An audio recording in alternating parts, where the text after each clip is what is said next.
هل يمكن أن يتحول مبنى برلمان إلى ساحة اشتباك مباشر أمام الكاميرات في وضح النهار؟ وهل يمكن أن تدخل مدن كبرى في حالة شلل شبه كامل خلال ساعات بسبب عاصفة واحدة؟ اليوم نحن أمام مشهدين يهزان صورتين مختلفتين للقوة، قوة السياسة حين تنفجر من الداخل، وقوة الطبيعة حين تضرب بلا إنذار. في إسرائيل اشتباكات داخل الكنائس بسبب قرارات اقتصادية فجرت غضب أصحاب الأعمال، وفي الولايات المتحدة عاصفة ثلجية كبرى تضرب الشمال الشرقي وتدخل ملايين الأشخاص في حالة طوارئ.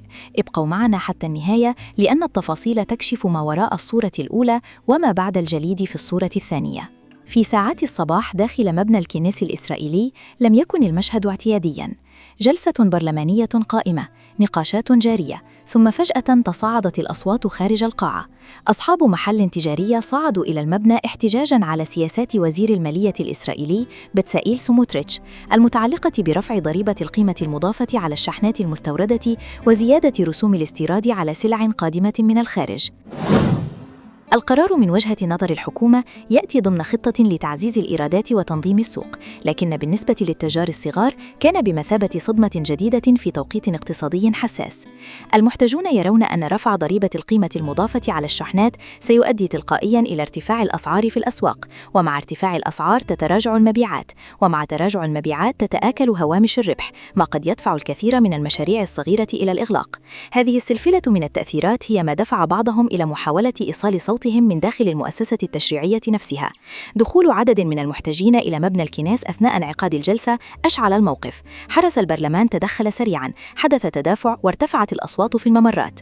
المشهد كان متوتراً، والاشتباكات وإن كانت محدودة زمنياً إلا أنها حملت دلالة سياسية واضحة. الغضب وصل إلى قلب البرلمان. داخل القاعة لم يكن النقاش أقل حدة. نواب من المعارضة اعتبروا أن السياسات الضريبية الجديدة تضيف أعباء على الطبقة المتوسطة وأصحاب المشاريع الصغيرة في وقت يعاني فيه السوق من ضغوط.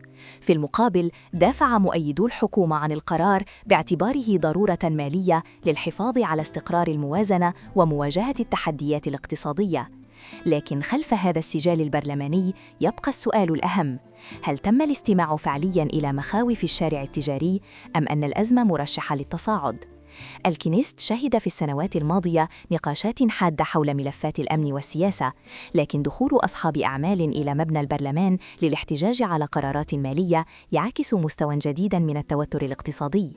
التجار يحذرون من موجة ارتفاع أسعار قد تضرب الأسواق إذا استمرت القرارات كما هي. بعضهم يقول إنهم بالكاد يتنفسون مالياً، وأي زيادة جديدة قد تكون القشة التي تقسم الظهر. المشهد لا يتعلق فقط بضريبة، بل بثقة السوق في السياسات الاقتصادية، وبمدى قدرة الحكومة على تحقيق توازن بين احتياجات الخزينة واستقرار الأعمال الصغيرة.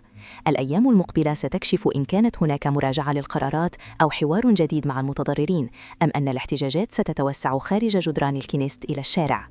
وفي وقت كانت فيه إسرائيل تعيش هذا التوتر السياسي والاقتصادي، كان الشمال الشرقي للولايات المتحدة يواجه تحدياً مختلفاً تماماً، لكنه لا يقل خطورة. عاصفة ثلجية كبرى ضربت المنطقة ضمن نظام جوي قوي يعرف باسم نوريستر، وهو نمط من العواصف يجلب عادة رياحاً شديدة وتساقطاً كثيفاً للثلوج على الساحل الشرقي.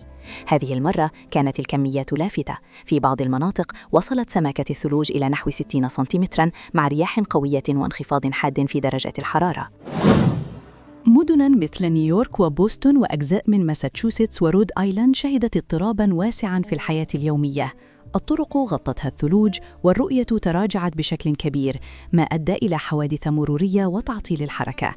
خدمات المترو والقطارات في نيويورك ومنطقة تراي ستيت تأثرت، بعض الخطوط توقفت مؤقتاً وأخرى عملت بطاقة محدودة بسبب الظروف الجوية. المطارات الكبرى أعلنت إلغاء آلاف الرحلات وتأخرت رحلات أخرى، ما تسبب في فوضى للمسافرين وتكدس في صالات الانتظار. السلطات في عدد من الولايات أعلنت حالة الطوارئ وأصدرت أوامر بوقف السفر غير الضروري. المدارس أغلقت أبوابها والعديد من المؤسسات علقت أنشطتها.